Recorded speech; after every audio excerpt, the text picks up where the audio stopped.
The hammer slipped from Benjamin Abbott's grip for the third time that morning, clattering against the dry Arizona soil like an accusation, and somewhere in the dust cloud that followed, he heard the soft creak of wagon wheels coming up the ridge road toward his broken-down ranch. He did not look up right away. He never did. There was a particular kind of pride that had grown in Benjamin Abbott the way mesquite grows in rocky ground slowly, with roots that went far deeper than anything visible on the surface, and with thorns enough to discourage most people from getting close. He was 31 years old, broad-shouldered, lean from years of hard work in the Sonoran heat, with dark hair that had started collecting a silver thread or two at the temples and hands that were permanently mapped with calluses and old scars. He had come to the Arizona Territory in the spring of 1882 with three things: a land deed, a second-hand mule named Cordelia, and an absolute, ironclad determination never to rely on anyone else for anything ever again.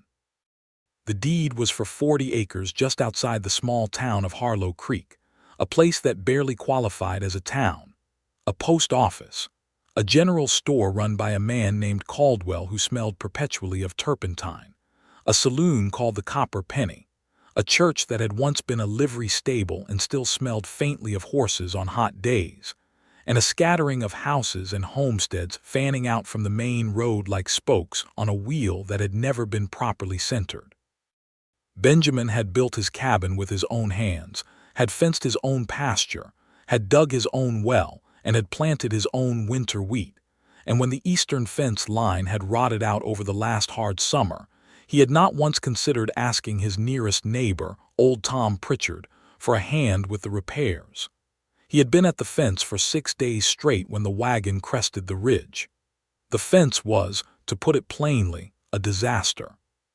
3 of the main corner posts had gone soft with dry rot and termite damage, and when he had pulled the first one, the tension of the wire had done something spectacular and catastrophic to the 2 sections adjacent, sending 20 yards of rusted barbed wire snapping back across the pasture in a direction he had not anticipated.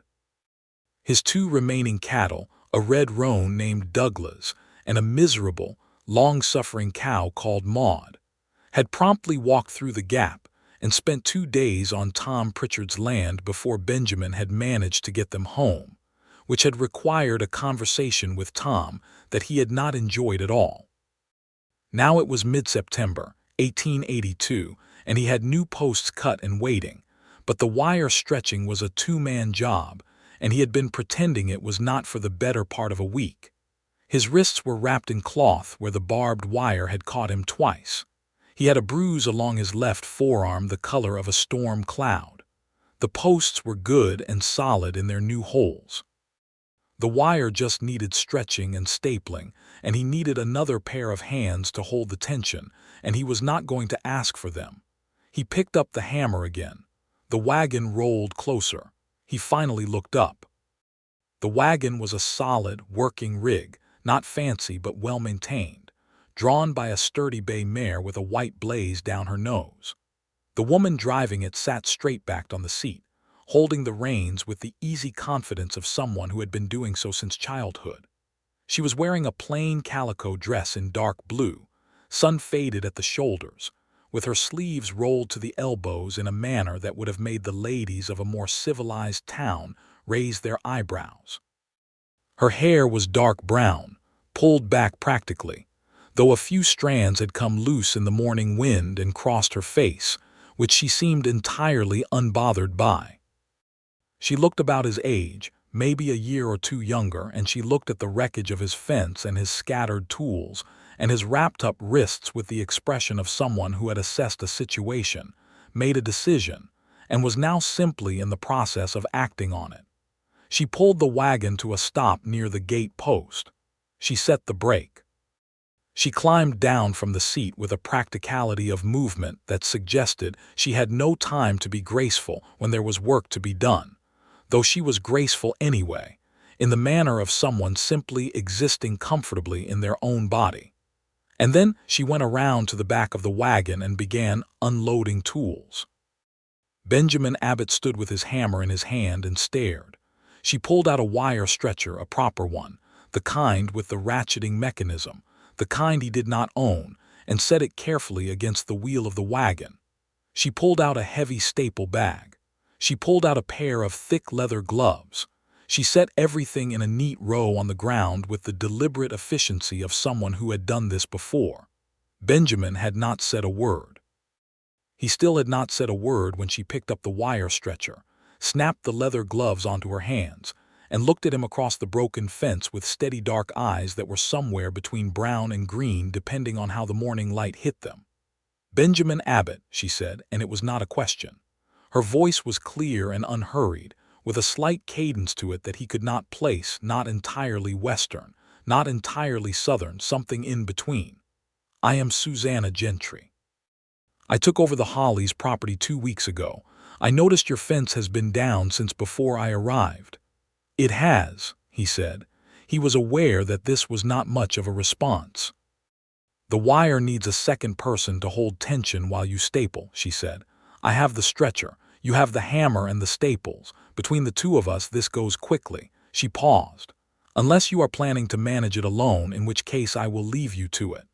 She did not say this with any particular mockery or impatience. She said it the way a person states a fact. "Here are the options. You may choose among them." Benjamin looked at the wire stretcher in her hand. He looked at the 20 yards of fence still waiting. He looked at his wrapped wrists. He thought about the 6 days he had already spent on this job that should have taken 2. He thought about Douglas and Maud on Tom Pritchard's land. He thought about the pride that lived in his chest like a fist, and the way it had been costing him in blood and time for as long as he could remember. "I would appreciate the help," he said, and it came out rougher than he intended, the words worn smooth from disuse. Susanna Gentry nodded once, as if this settled something, and walked through the gap in the fence toward him. They worked together for 3 hours without speaking very much, which suited them both. She was good with the wire stretcher, knowing exactly how much tension to apply before the barbs started biting into the tool itself. And she kept a steady pull while he drove staples with a clean, even rhythm that he had not been able to achieve when he was also trying to hold the wire himself. They moved along the fence line methodically, post by post, and the morning heat built slowly around them the way September heat does in Arizona. Not the brutality of July, but a persistent, pressing warmth that pulled the sweat out of you gradually and made everything smell like dust and dry grass.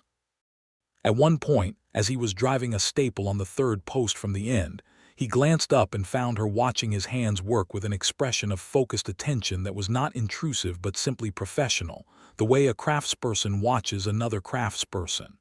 "You have done this before," he said. "My father had a cattle operation in New Mexico Territory," she said. "Outside of Mesilla. I grew up putting up fence." She shifted her grip on the stretcher. "He died in January. The operation went to my brother. I came north." "I am sorry about your father," Benjamin said. "Thank you," she said. And there was a weight to it, genuine, not performative, the weight of a grief that has already been carried long enough to become familiar, to become part of the body's architecture rather than a fresh wound. "Keep going," she said, not unkindly. "We are almost to the end."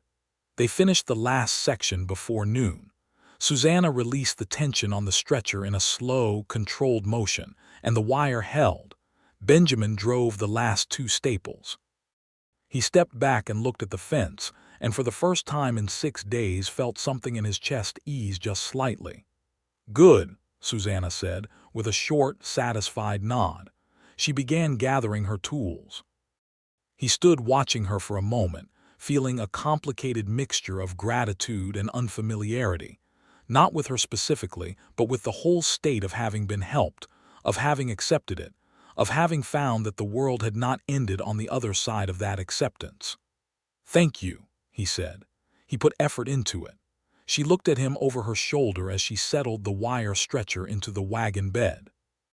"The Hollies property has a spring-fed trough that has been silting up for months," she said. "If you ever find yourself with time and a shovel, I would not refuse the assistance."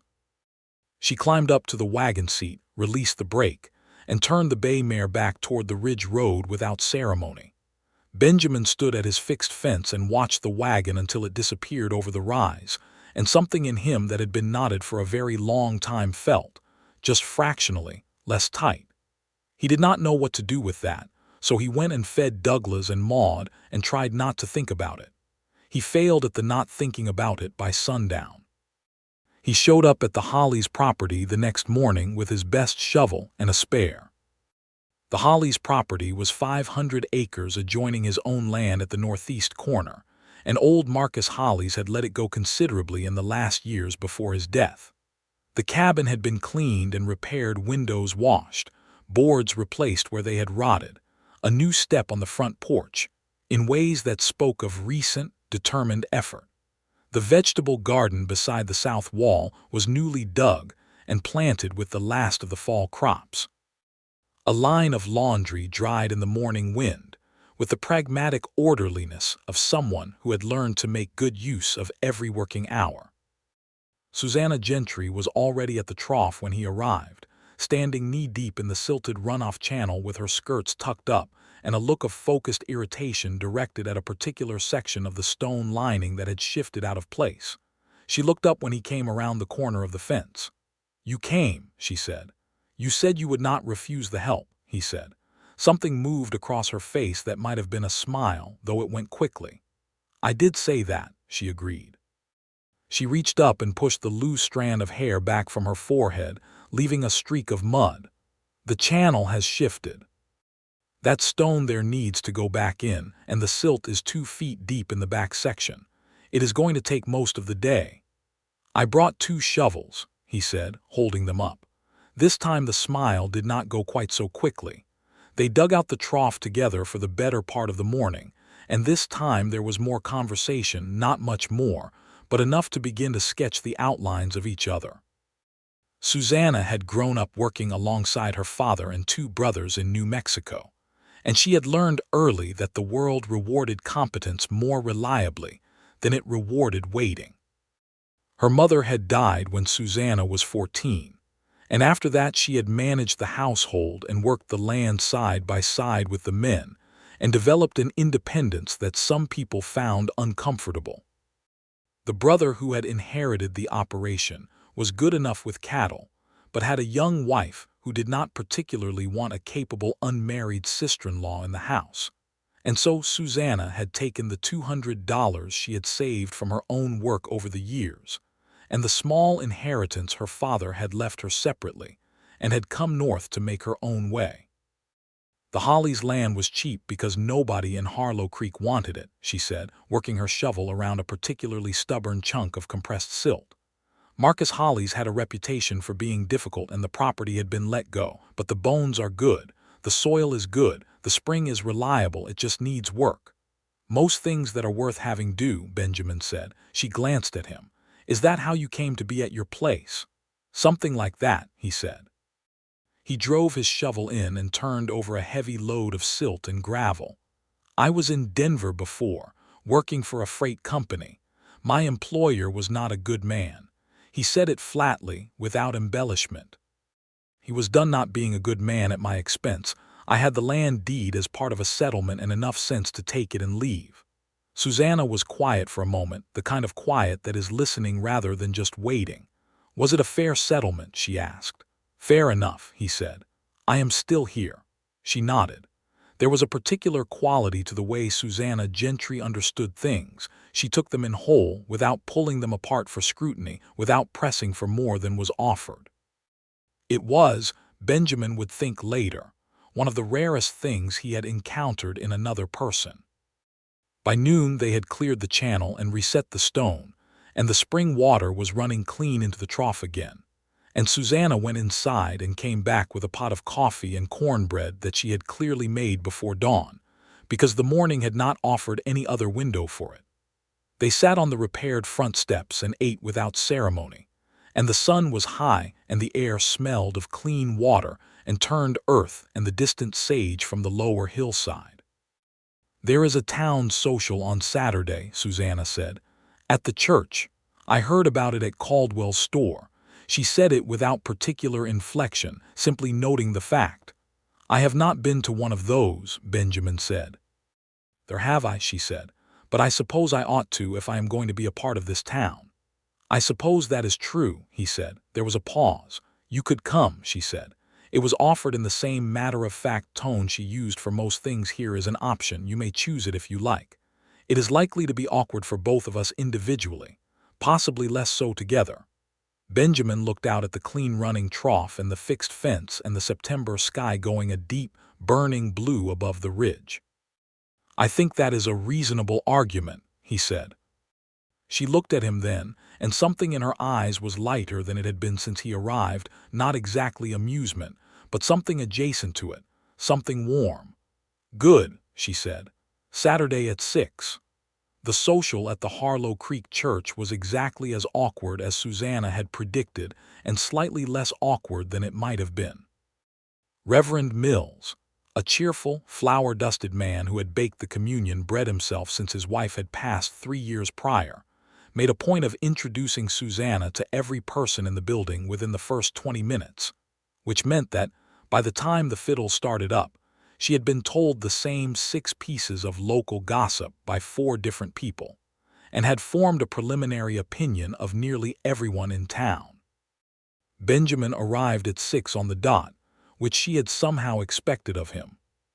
He had made an effort: clean shirt, dark waistcoat, hair combed back, and it struck her in a way she did not immediately know what to do with, because the effort was visible precisely because it was uncharacteristic, and there was something touching about that. "You look," she started. "Do not say that," he said. "I was going to say presentable," she said. "That is slightly better," he said. She had worn her better dress, a dark green cotton with white trim at the cuffs that she had bought in Messilla 2 years ago and worn rarely since. Her hair was up, properly this time, though she had already lost 1 pin to the windy walk from the hitching post. Benjamin noticed it immediately, which she found oddly satisfying. They stood together at the edge of the gathering, which turned out to be almost comfortable. Reverend Mills brought them coffee. Old Tom Pritchard, who was apparently Benjamin's complicated neighbor, shook Susanna's hand with the grave formality of a man who takes first impressions seriously, and then thawed considerably when she asked him about his winter wheat rotation with genuine interest. The Caldwell family, whose patriarch ran the general store, included a daughter named Irene who was 19 and found Susanna fascinating in the way that younger women sometimes find older women who have managed to build something independent and real. The fiddle played. People danced. Benjamin did not ask her to dance. She waded through 2 reels and a waltz. He stood beside her, talking occasionally, watching the room with his careful, steady eyes, and she thought about saying something and then decided against it because she reminded herself, a practical woman. On the 4th song she held out her hand. He looked at it. He looked at her. Something flickered in his expression. "I am not particularly good at dancing," he said. "That makes 2 of us in excellent company," she said. He took her hand. He was not as bad as he claimed, which she suspected he knew. He was careful and deliberate and kept the correct distance, and when she stepped on his foot at the turn genuinely, accidentally, he did not flinch or make a thing of it, just caught her elbow to steady her and kept moving. She was aware of his hand at her waist, warm through the cotton of her dress, and of the particular quality of his attention, which was the same quality he brought to everything, whole, unhurried, complete. The song ended. They stepped back from each other by exactly the same amount at exactly the same time, which made her want to laugh. "You did fine," she said. "You stepped on my foot," he said. "Once," she said. "Once," he agreed, and the corner of his mouth moved in a way she was beginning to recognize as his version of a full smile.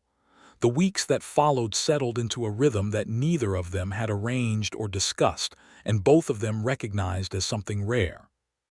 They helped each other with the practicality of 2 neighboring homesteaders in a country that punished self-sufficiency carried too far, and in the helping they built something. He came back to help her with the barn roof when 3 panels of the aging wooden shingles gave way in a late September windstorm. She brought her carpentry tools and her better judgment about load-bearing angles, and together they spent 2 full days on that roof in the October sun. He was afraid of heights in a way he had not mentioned, and that she discovered only when she looked over from where she was working, and found him pressed rather closer to the ridge beam than the work strictly required. She said nothing about it directly. She simply shifted her position to take the sections nearest the eave herself without comment, and he accepted this in the same spirit. She offered it without ceremony, without debt. She came to his property when the early frost of October threatened his root cellar, which he had dug but not adequately lined, and they spent a long evening shoveling and laying the rock and clay insulation that would get his winter stores through to spring. He had been staring at the problem for 3 days without quite resolving it. She showed up in the late afternoon with a wagon load of flat limestone she had pulled from the creek bed on her own property, looked at the cellar, looked at the stone, and started unloading. "I was going to sort this out," he said. "You were standing in front of it for 3 days," she said. He looked at her. "I could see it from my ridge," she said, not unkindly.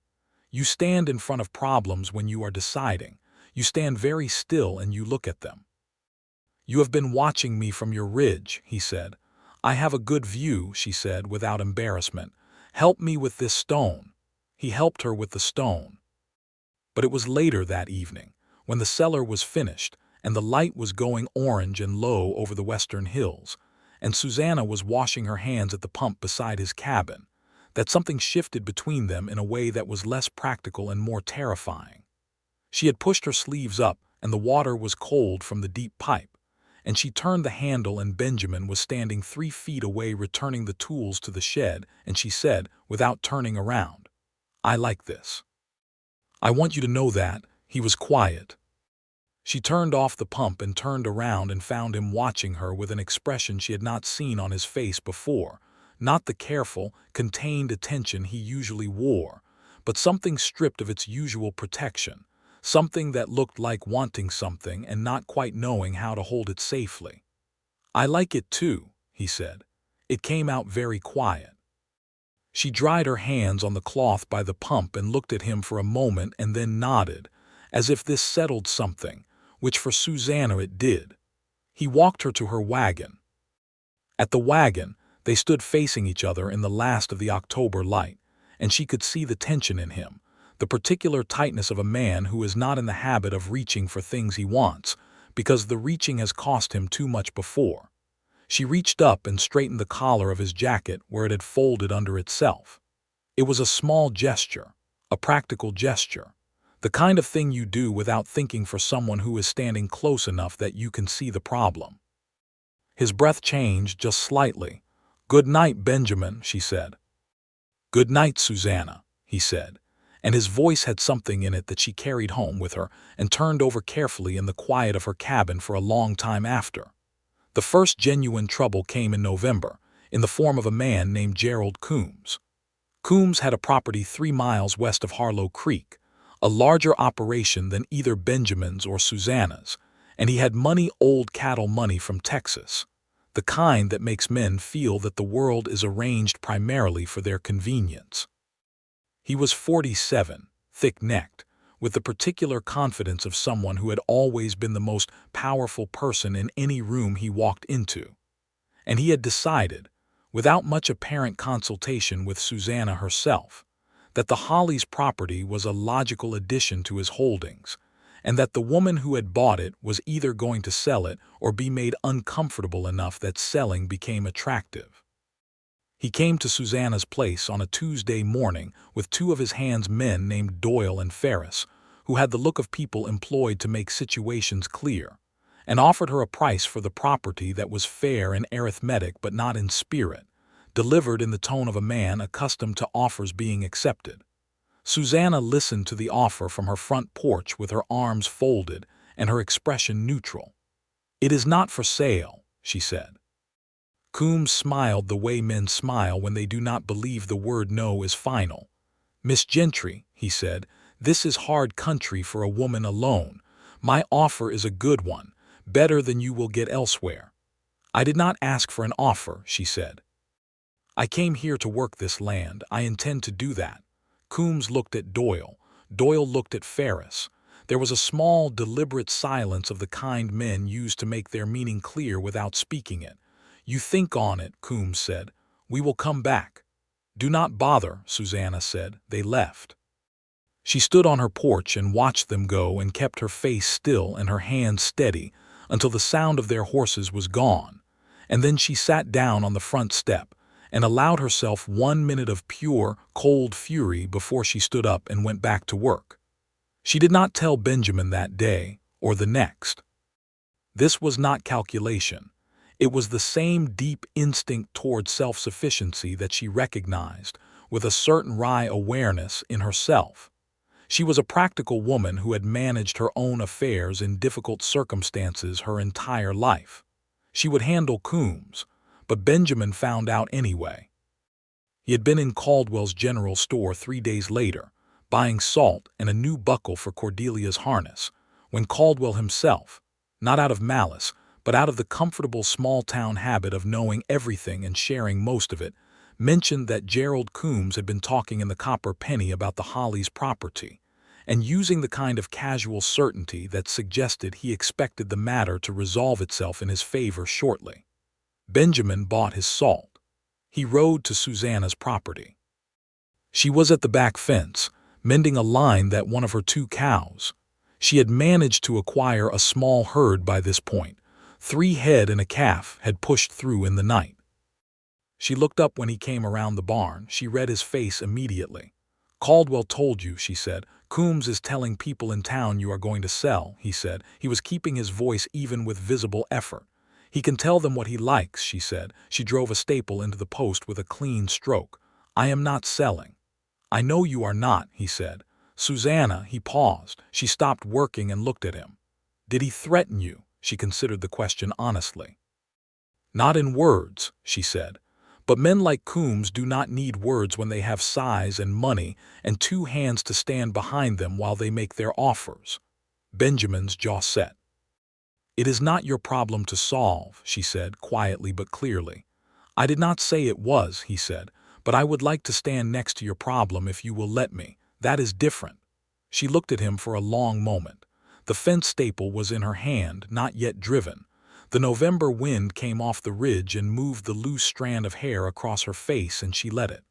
All right, she said.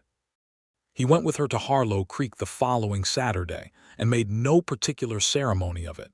Simply arrived at her gate at the time she was planning to leave, hitched Cordelia beside her bay mare at the post outside Caldwell's, and walked alongside her through the town with the easy, settled air of a man who is exactly where he intends to be. Several people noticed. Several people made note.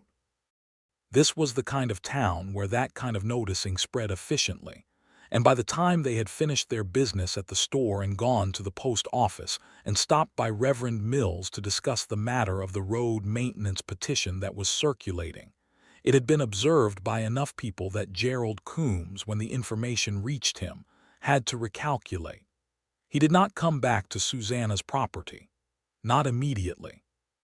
There was a larger problem that arrived in December, and it arrived not in the form of Gerald Coombs, but in the form of a dry winter, an offense dispute that put Benjamin's land claim under challenge from a man named Horace Blaine, who had arrived in Harlow Creek in November from somewhere east, and had filed a counterclaim on the northeast corner of Benjamin's 40 acres, citing a surveying discrepancy in the original deed. The claim was probably fraudulent. In Arizona territory in 1882, probably was often not enough. Benjamin received the notice on a gray Tuesday morning and read it on his porch and then sat very still for a long time, which was, as Susanna had correctly observed, what he did when he was deciding something. He sat for 2 hours. The notice said he had 30 days to contest the claim before the Territorial Land Office in Tucson, which was a day's hard ride south. The contest would require documentation. The original deed, survey records, witness statements from people who had known the status of the land prior to Blaine's arrival, And Benjamin had the deed, but the survey records were at the land office itself, and he had no experience whatsoever with territorial legal proceedings. He put the notice in his pocket. He did not tell Susanna. He spent 3 days attempting to build a case on his own, writing out a statement of ownership, locating letters he had received at the property address over the preceding year as proof of residence, calculating what it would cost to hire a lawyer in Tucson, and whether he could afford it, which he could not comfortably, and whether he could do it without a lawyer, which was uncertain. On the evening of the 3rd day, Susanna arrived at his door. She knocked once, which she had never done before, having previously simply called from the gate. When he opened it, she was holding a folded paper with the look of someone who already knows the answer to the question they have come to ask. "Tom Pritchard told me," she said. "He saw Blaine at the Copper Penny 3 days ago, bragging about the claim. Tom thinks it is connected to Coombs." She paused. "Benjamin, why did you not tell me?" He looked at her in the doorway and thought about the answer. "It is my land," he said. "Yes," she said. "And the fence work was your fence, and the root cellar was your root cellar, and none of that stopped you from accepting help when it was offered." She said it without anger, which somehow made it more effective. "You have 3 weeks left. Let me help." The fire in the cabin was going, and the wind outside was cold, and she was standing in his doorway with her coat buttoned up and her hair coming loose, and the particular expression she wore when she had already decided something and was simply waiting for the other party to catch up. He stepped back from the door. She came in. They sat at his table for 4 hours that evening with his papers spread between them, and it turned out that Susanna, who had watched her father deal with land disputes in New Mexico throughout her childhood, had a clearer understanding of territorial land law than Benjamin had given anyone credit for. She had him write a formal contest application in language she dictated from memory, citing the relevant statutes she knew by heart. She drafted a request for the original survey records from the land office and noted the provision under which those records had to be made available to a party under contest. She identified 2 other homesteaders, a family named Rays who had been Benjamin's nearest neighbors on the north side before he had even finished building, who could provide sworn testimony about the established boundaries. "Coombs wants both properties," she said, near midnight, looking at the papers. "He wants yours because your 40 acres sit between his western holding and the water rights on the creek. He is using Blaine as a tool. If Blaine wins the corner claim, it clouds your whole deed. You would have to sell or spend years in court." "How do you know all of this?" Benjamin asked. She looked up at him. "My father lost land to exactly this kind of maneuvering in 1869, she said. "He got it back eventually, but it cost him 3 years and most of what he had saved." She paused. I paid attention.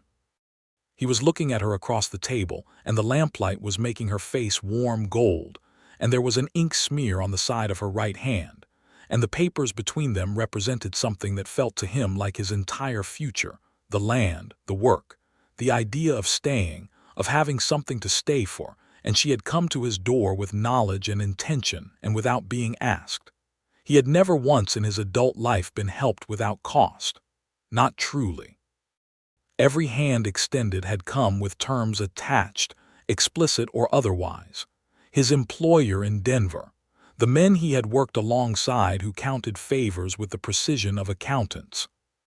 Even his own family, back in Ohio, who loved him in the conditional way of people who need things. Susanna Gentry had shown up at his fence with a wire stretcher before he had finished deciding whether to ask for help. She had shown up at his root cellar with limestone. She had shown up at his door tonight with his deed's salvation tucked under her arm, and her sleeves already rolled up and no price anywhere in her manner, no ledger, no careful accounting of what would be owed in return. He did not say any of this. He was not yet a man who could say any of this. But something in his face must have shown it, because she looked at him across the table and something in her own expression softened from its usual practical clarity into something quieter and more unguarded. "We will fix this," she said. "Thank you," he said. And this time it came out without the roughness. It came out clean. They rode to Tucson the following week, 2 days there, 2 days back, staying at separate boarding houses in the town, which was a concession to propriety that Susanna found mildly irritating on practical grounds and Benjamin found oddly nerve-wracking on grounds he was still identifying. They filed the contest at the Territorial Land Office, submitted the survey request, and met with a land agent named Mr. Hartwell, who had seen enough fraudulent claims to recognize one on site, and who noted, with dry professional satisfaction, that the Blaine filing had several characteristics that would be difficult to defend under scrutiny. They also, on the evening of the first day in Tucson, had dinner together at a restaurant in the hotel where Benjamin was staying, which was the first time they had eaten a proper meal at a proper table in a proper establishment, and which was, they both knew, a different kind of thing than eating cornbread on porch steps and coffee from tin cups. Benjamin wore his better jacket. Susanna had brought her green dress. The restaurant was lit with oil lamps and had tablecloths, which were a luxury that neither of them remarked upon directly but which both of them were aware of in the particular way of people accustomed to harder things. "You are staring at the tablecloth," Susanna said. "I am wondering when the last time I sat at a tablecloth was," he said. "Denver," she guessed. "Before Denver," he said. "Ohio. I was 23, my mother's table." "When did you leave Ohio?" "When my father made it clear that the operation would go to my older brother and that I was welcome to stay on as a hand." He said it without bitterness, which was how she knew the bitterness was old and had been resolved. "I was 24, I went west." 7 years, she said. 7 years, he said. "I have not been back." "Do you miss it?" He thought about this honestly. "I miss the idea of what it should have been," he said, "not what it was." He looked at her. "Do you miss New Mexico?" "I miss the mountains," she said, "and the smell of the Rio Grande in spring, and my father." She was quiet for a moment. "Not much else." The food came beef, properly cooked, with roasted potatoes and bread that was still warm, and they ate and talked about practical things for a while. What the land agent had said about the timeline, what the survey records had shown, what the weather was likely to do to both their properties over the winter. And then, somewhere between the bread and the coffee at the end, the conversation moved to less practical things, as conversations sometimes do when two people have been careful with each other long enough that careful starts to feel like a cage. "Why did you not have anyone?" she asked. It was a blunt question, but she asked it gently. "When the fence was down. When the cellar needed lining. You had been there a year and a half. You had neighbors." Benjamin wrapped both hands around his coffee cup. "I had a particular understanding of how things worked," he said. "I earned my way or I went without. Asking felt like conceding something." He paused. "I know how it sounds." "It sounds like someone hurt you into it," she said. He looked at her. "More than once," he said. She nodded. The lamplight was warm on her face. "My brother's wife told me, the week after my father's funeral, that the most useful thing I could do for the family was find a husband and stop taking up space in the workings of the operation." She said it evenly. She was not wrong about the operational logic of it, but the manner of saying it. She stopped. "I think sometimes we learn our armor from the people who had no business touching us in the first place." He looked at her across the tablecloth and the lamplight and the cups of coffee, and thought about the wire stretcher in her wagon the first morning, about the tools laid out in a neat row on the ground before he had said a single word, about the limestone for the root cellar and the papers on his table, and the 2 days of riding to contest a claim on land that was not hers, but that she had turned up for anyway. "You have been an armor remover," he said. She blinked once, and then her mouth curved, and this time the smile was full and real and unguarded, and it was the most beautiful thing he had ever seen in his life, which hit him with the force of a physical fact. "I have never been described that way," she said. "I suspect it is accurate," he said. She looked at him steadily across the table. "Benjamin," she said. "Yes," he said. "I think you should stop being careful," she said. "With me, I think we have been careful enough."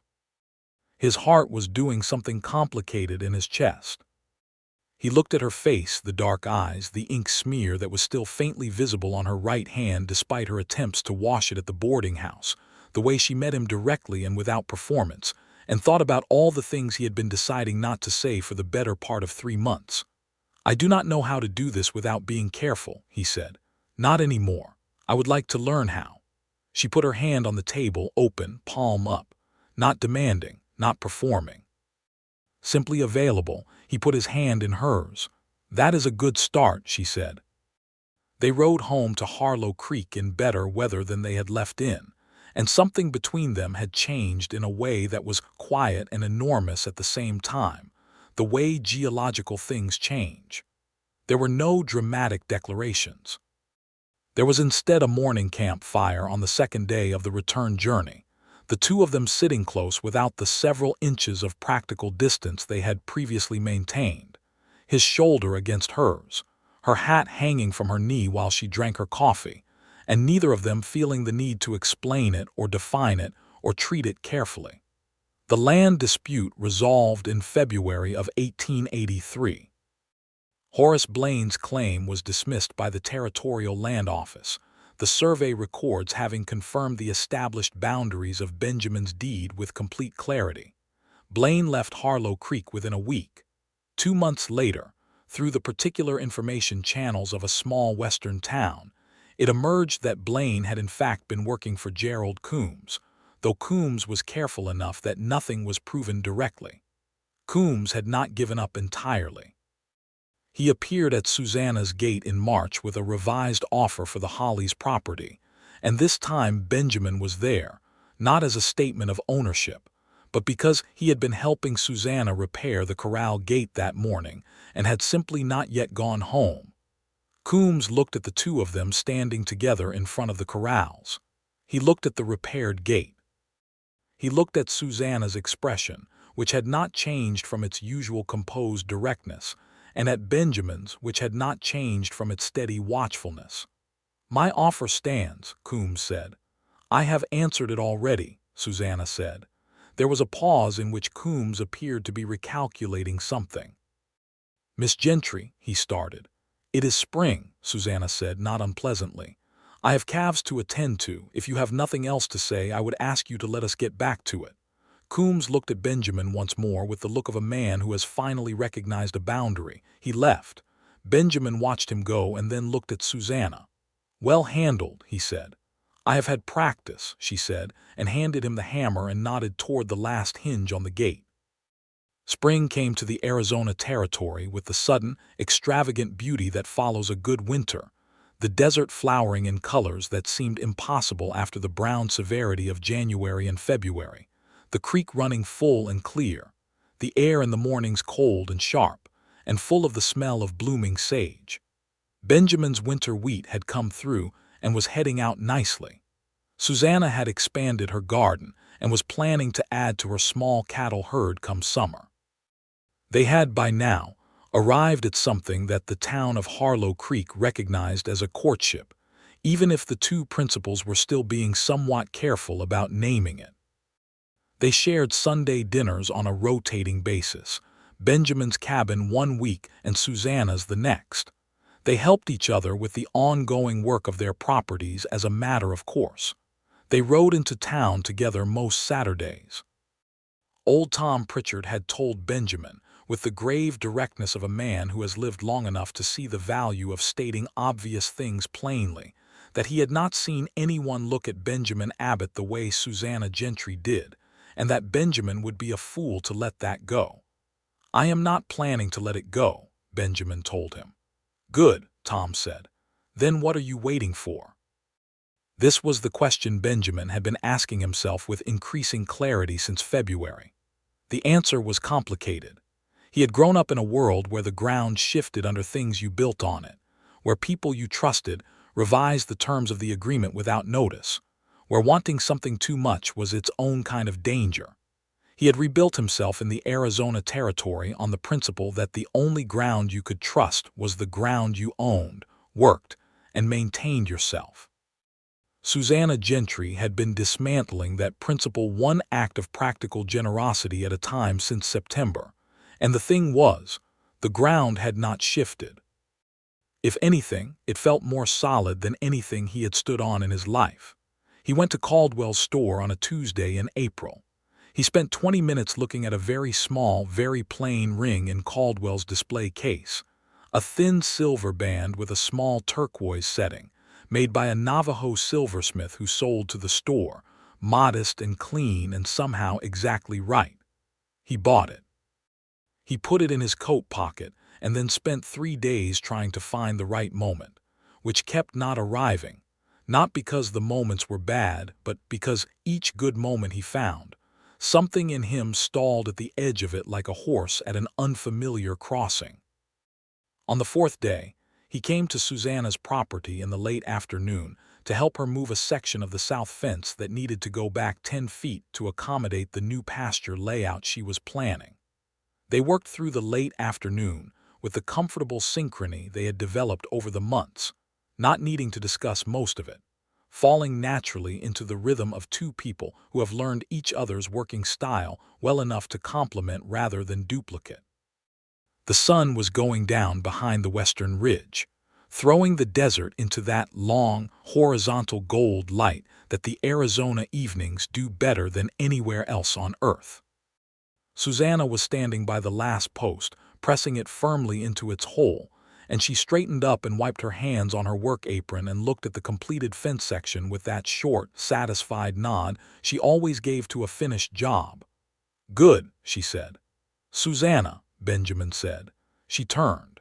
He was standing 5 feet away with his hat in his hands, which he did not usually do.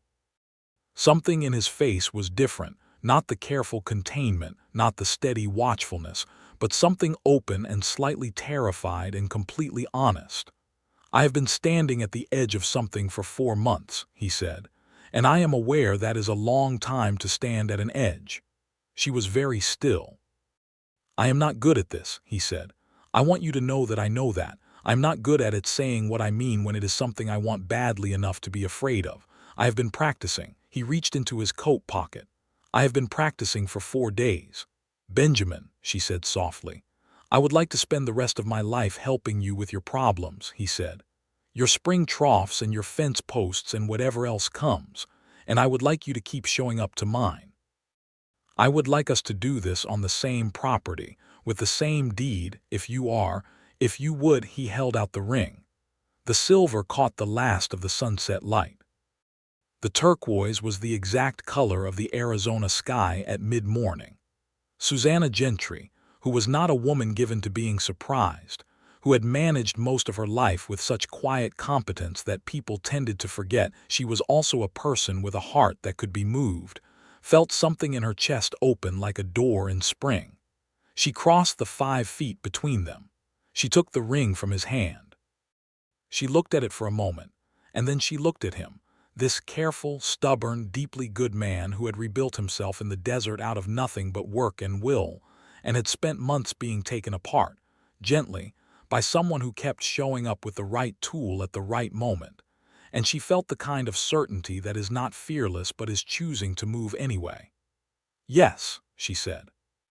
She put the ring on her own finger and then took his face in her hands and kissed him, which was not what he had been expecting, and he went entirely still for 1/2 second before everything in him that had been held back for 4 months reached forward at once. The desert evening settled around them, warm and golden and smelling of sage, and Benjamin Abbott put his arms around Susanna Gentry and held on with the conviction of a man who has finally found the thing worth holding. They were married in June of 1883 at the Harlow Creek Church by Reverend Mills, who wept openly and without embarrassment during the ceremony, and then apologized to no one in particular, and baked an extraordinary wedding cake that he presented with the air of a man who has found his calling in the dual ministry of the soul and the kitchen. The ceremony was small Tom Pritchard, who stood as Benjamin's witness and shook his hand afterward with so much force that Benjamin's whole arm vibrated. Irene Caldwell, who had appointed herself Susanna's particular friend over the preceding months and cried during the vows, and then denied it hotly.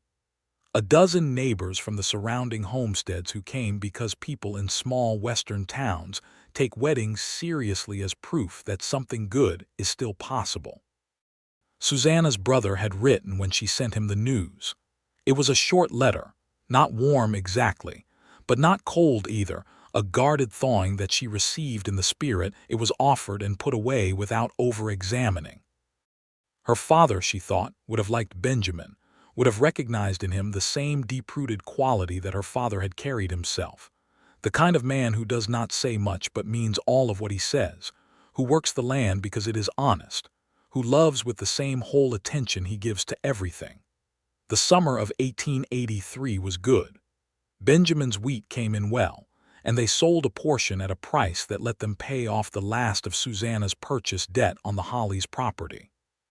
They ran the two properties together, effectively, the fence between their adjoining corners taken down by mutual, unspoken agreement. The livestock moved freely across both parcels, the work shared as it had always been shared, just with fewer miles between the people doing it.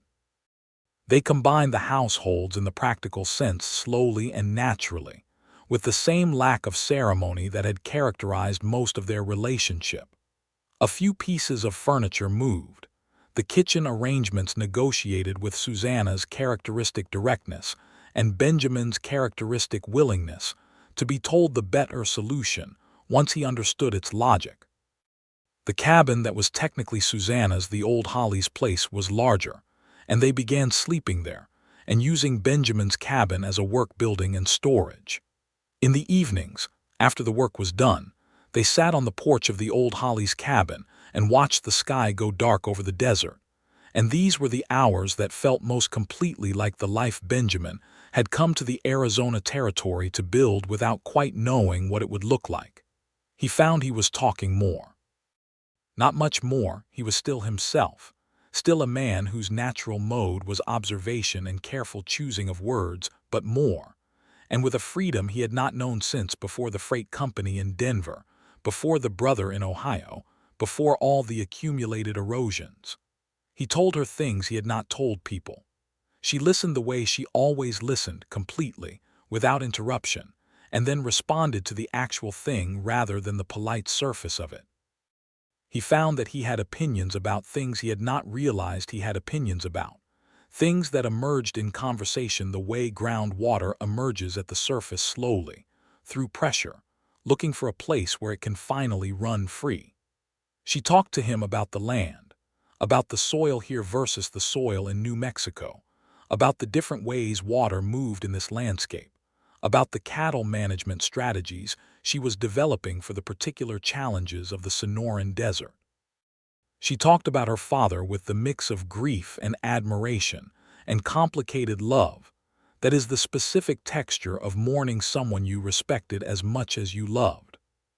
She talked about the future of the land they were working, what it could support, what it could produce, what they could build on it.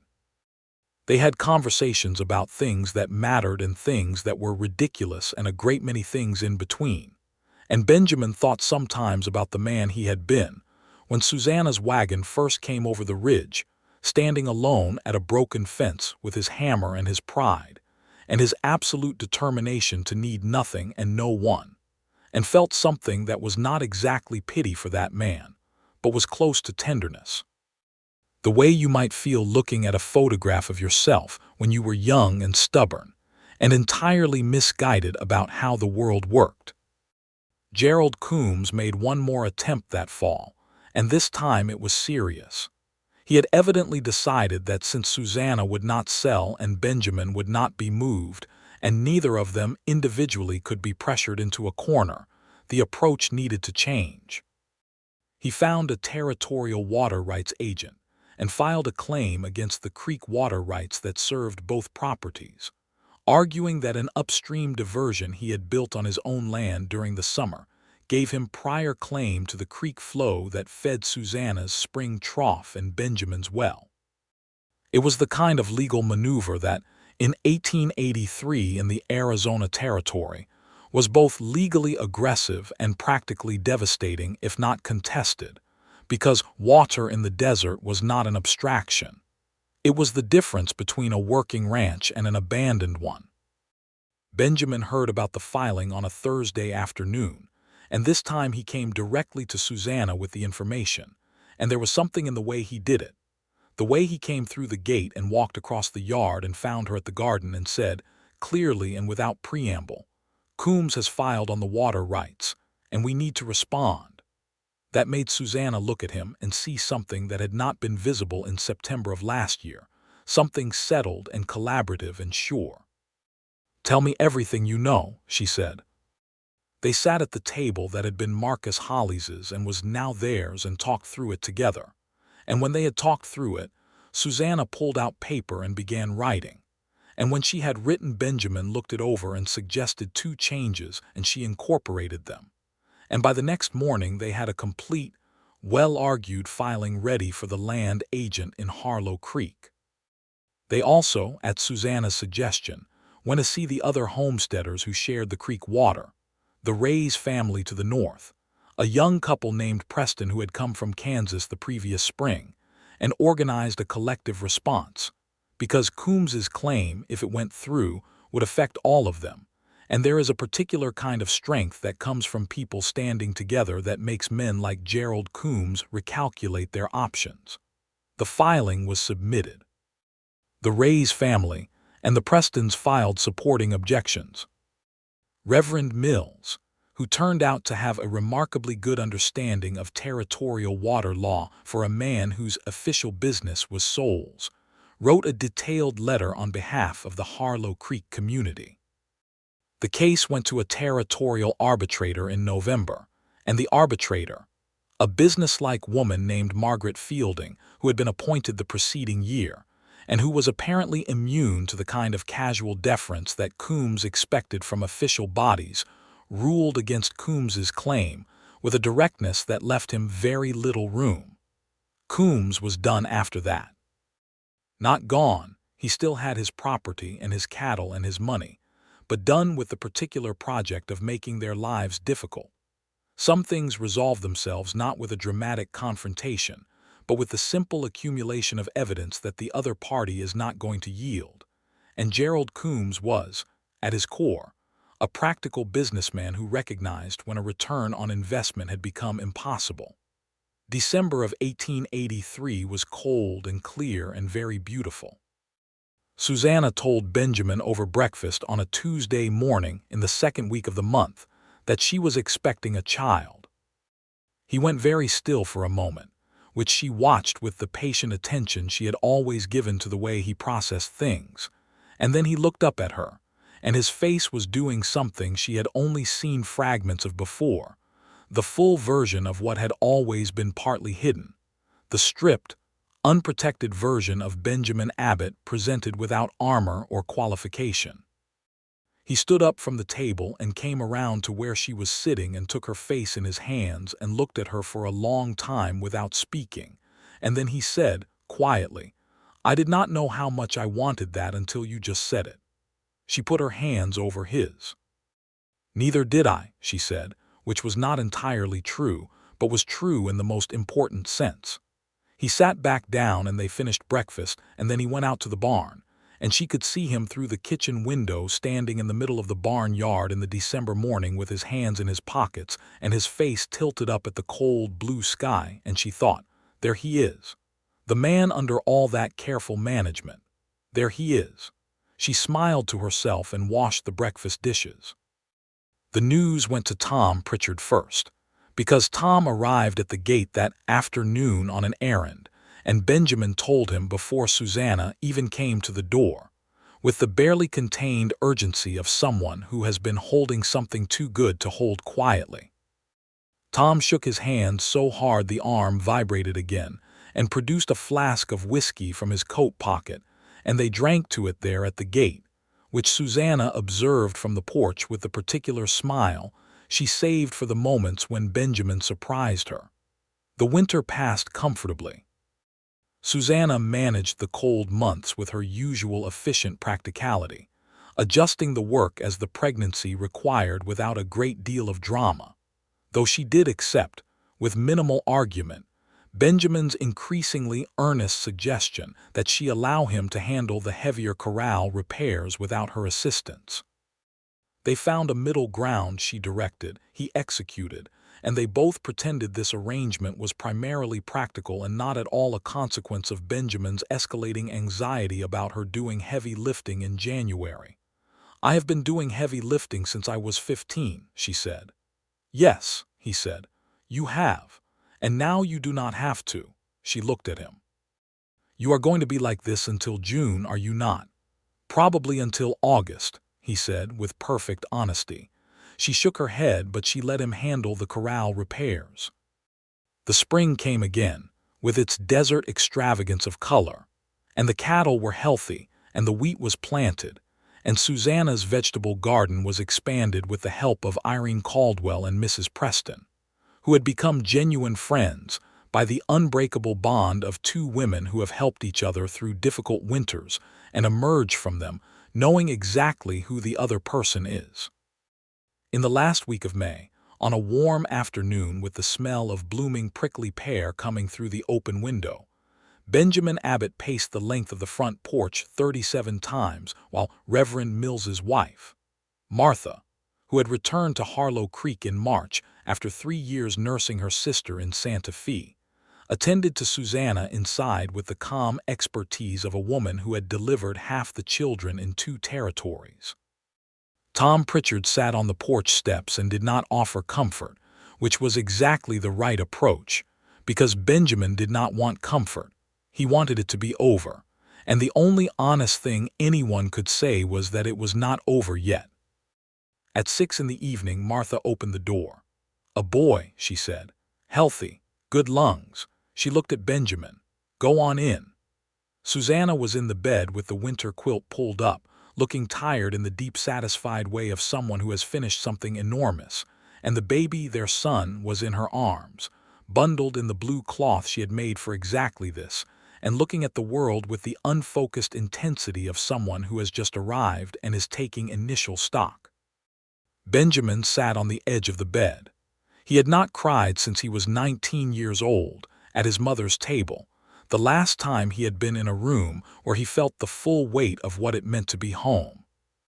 He cried now quietly without trying to stop it, which was perhaps the best evidence of all that Susanna Gentry had been right about the armor. She reached up and put her hand on his face. "Hello," she said softly, and she was not saying it to him, but to both of them. They named the boy James after Susanna's father. James Abbott was a loud and vigorous infant who developed opinions about most things by the time he was 6 weeks old, and expressed them at considerable volume, which Susanna found amusing in a tired sort of way, and which Benjamin bore with a patience that surprised everyone, including himself. Tom Pritchard came by once a week and held the baby with the careful solemnity of a man who is aware of the weight of small things. Irene Caldwell knitted him a blanket in an alarming shade of red that he wore with evident satisfaction. The summer of 1884 was the best they had yet. The ranch, they had started calling it that, the Abbott Ranch, though Susanna kept the Hollies deed in her name as a practical matter she and Benjamin had agreed on, was running well and efficiently, the combined acreage and resources meaning that each of them was able to focus where they were strongest.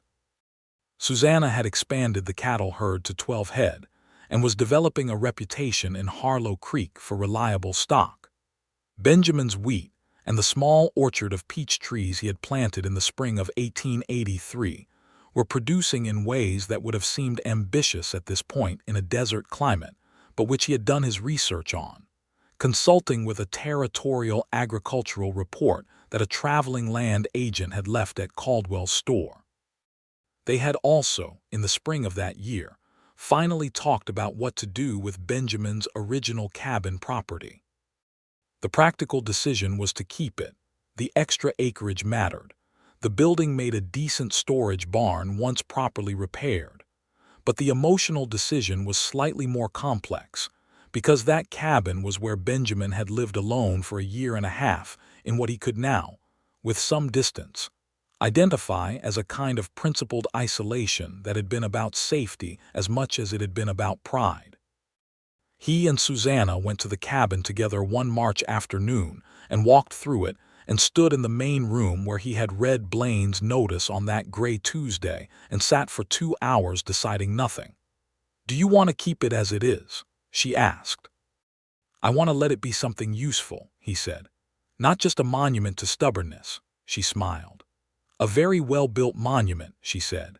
They spent 2 weekends that spring turning the cabin into a proper storage and working building, a root cellar extension properly done, tool storage along the north wall, a covered area outside for equipment that needed shelter from the summer monsoon rains. It became one of the most functional parts of their operation, and Benjamin found, walking through it on a working day, that it had stopped feeling like the place where he had been alone and started feeling like a part of what they had built. In the fall of 1884, Benjamin did something he had not done in 10 years. He wrote to his mother in Ohio.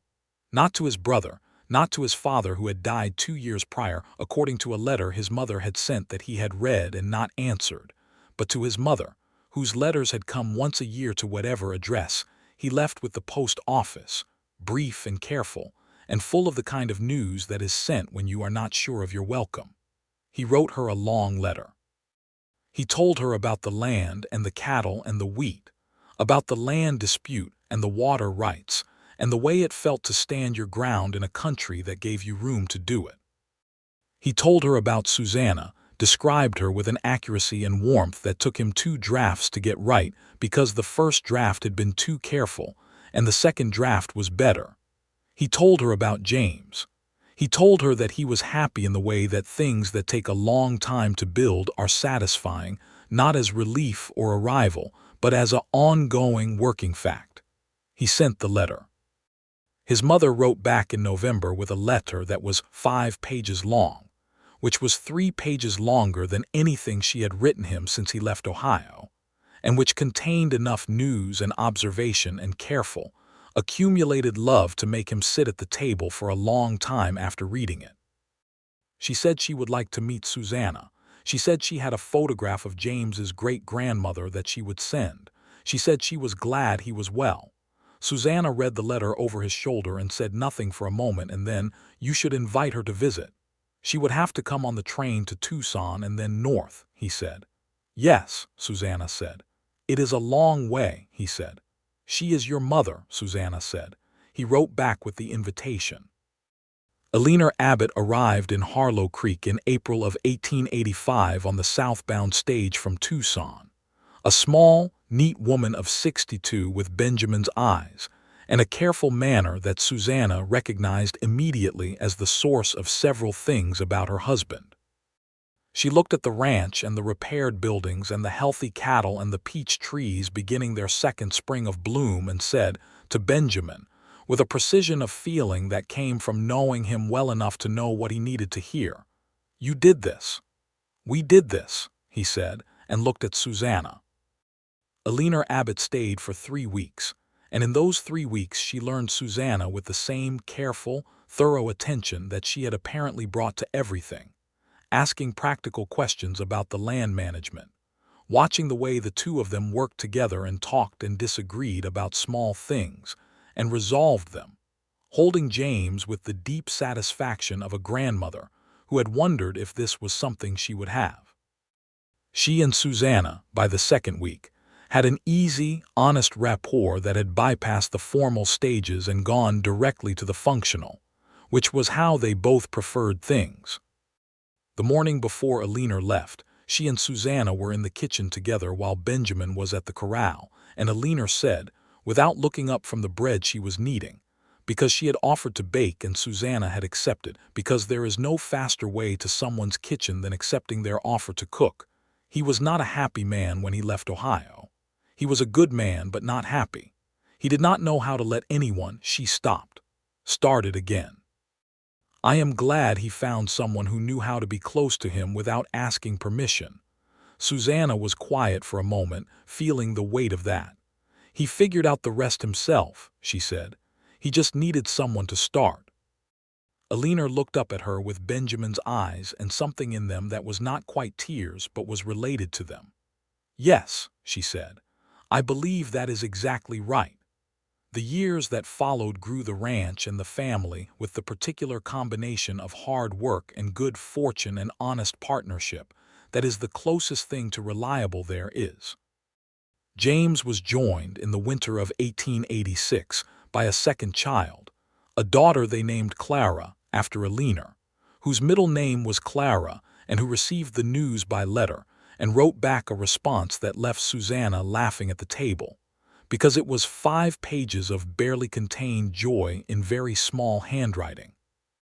Clara Abbott arrived in February with dark eyes like her mother and a temperament that was, from the first weeks, entirely her own, quieter than James, more observant, with a seriousness about small things that made Benjamin look at her sometimes with the particular recognition of a person who sees themselves reflected in miniature. Irene Caldwell, who had married a decent young farmer named Peter Holt the previous summer and was expecting her own first child in the spring, came by 3 days after Clara arrived and sat with Susanna in the afternoon and held the baby and talked about the ordinary remarkable things of new life with the ease of 2 women who are genuinely friends in the full-blooded no-performance sense of the word. "You look settled," Irene said, looking at Susanna. "I am," Susanna said. "I mean it as the best possible thing," Irene said. "I know," Susanna said, "it is."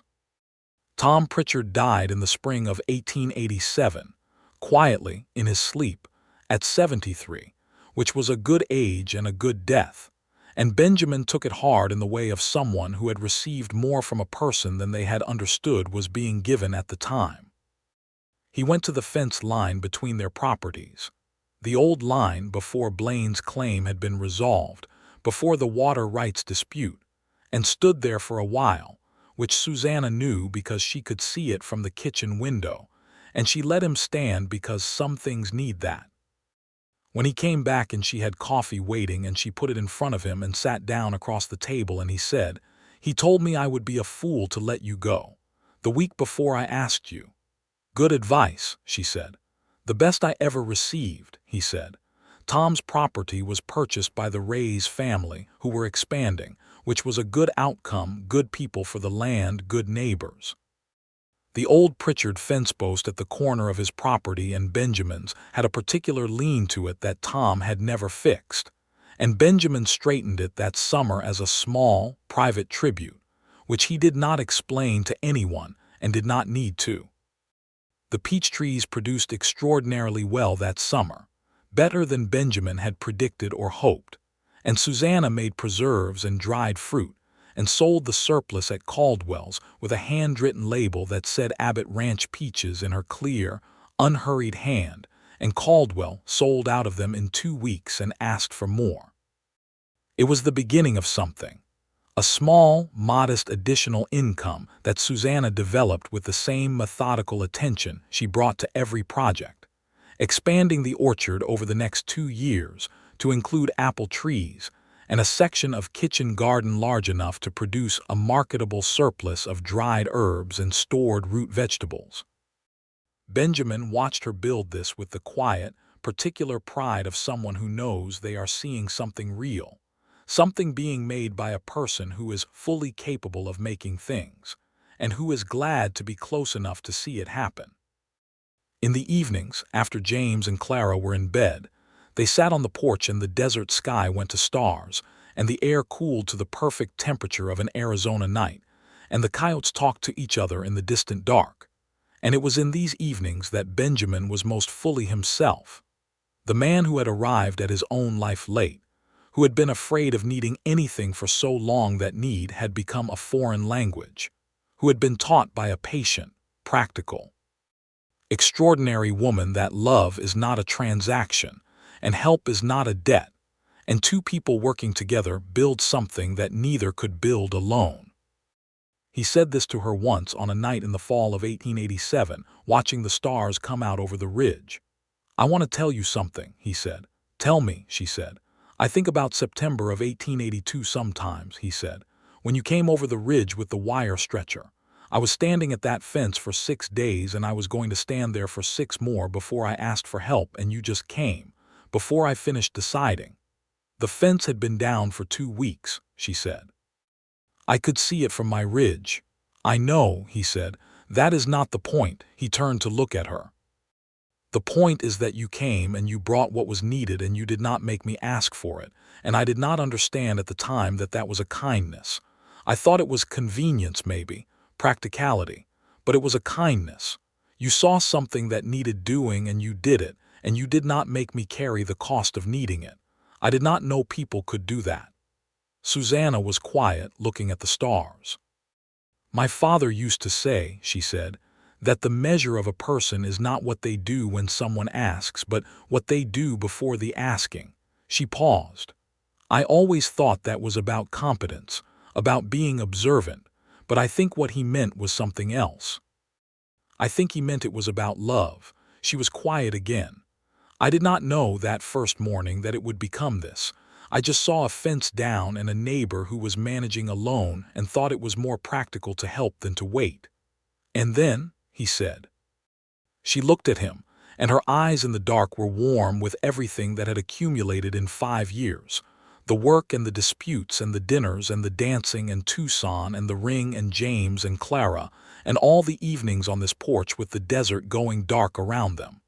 And then I noticed you, she said, and I kept noticing. He took her hand. They sat in the dark and listened to the coyotes and the wind in the desert grass, and the sound of the children sleeping in the cabin behind them, and the stars wheeled overhead in the enormous Arizona sky. And in the quiet Benjamin, Abbott felt the particular deep-rooted peace of a man who has found the ground that holds.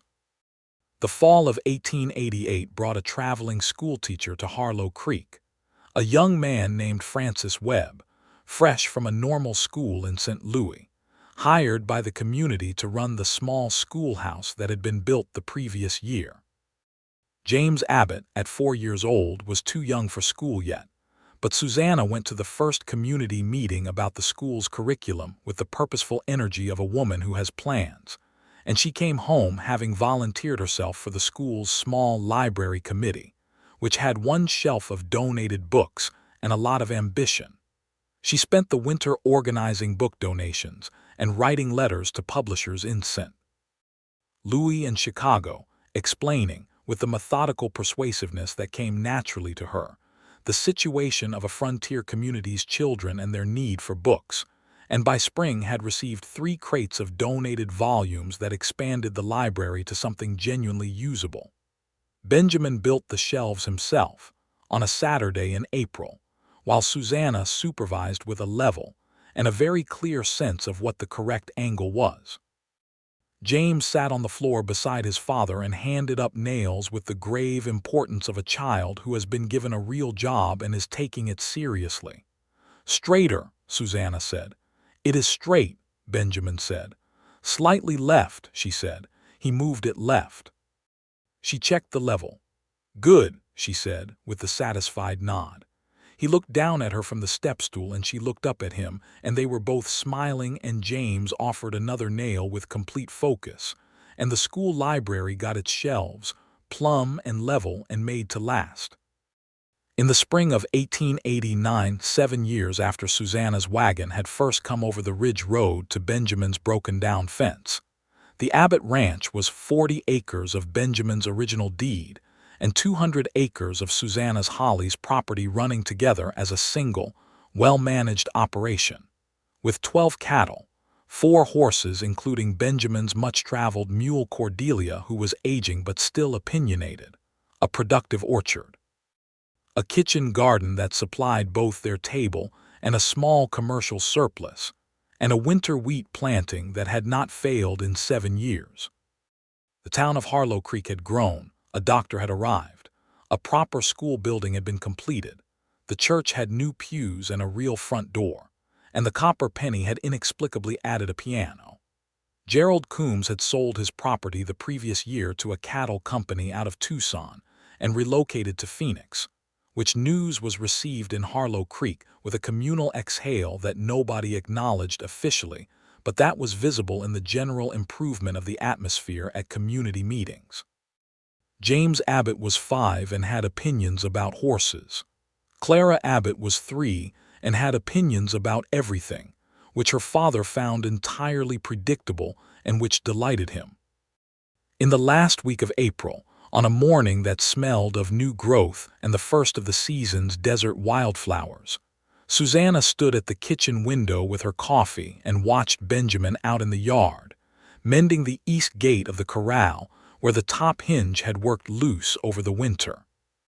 He was working with the focused, unhurried efficiency that was entirely his own, the silver more visible in his hair now than it had been in 1882, moving through his work with the easy confidence of a man who is comfortable in his own body and in his own place in the world. James came trotting out of the barn toward him, apparently sent to hold something or fetch something, small and earnest and purposeful, and Benjamin looked down at his son and said something that made James straighten with pride and hold the post very seriously while his father worked.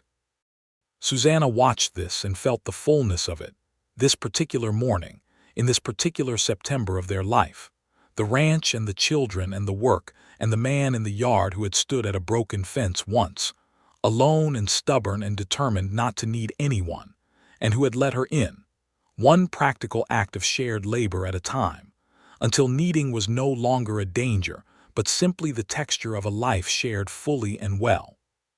She had a pot of beans on the stove for midday dinner and bread to set for the afternoon. She had a letter to write to Alina, who was coming in June for the summer and had written twice already with details about the train times and the stage connections with the thorough pre-planning of a woman who has decided she would very much like more time with her grandchildren. She had 3 crates of peach preserves to label for Caldwell's store, and a fence along the north pasture edge that needed a section of new wire, which she had already priced at the hardware supply in town. She had a full day of the ordinary, extraordinary work of a life she had built with her own hands and good tools, and a stubborn faith in the idea that the right kind of help, offered without condition and received without shame, was not weakness but its own kind of grace. She set down her coffee cup. She picked up her jacket from the hook by the door. She went out into the morning.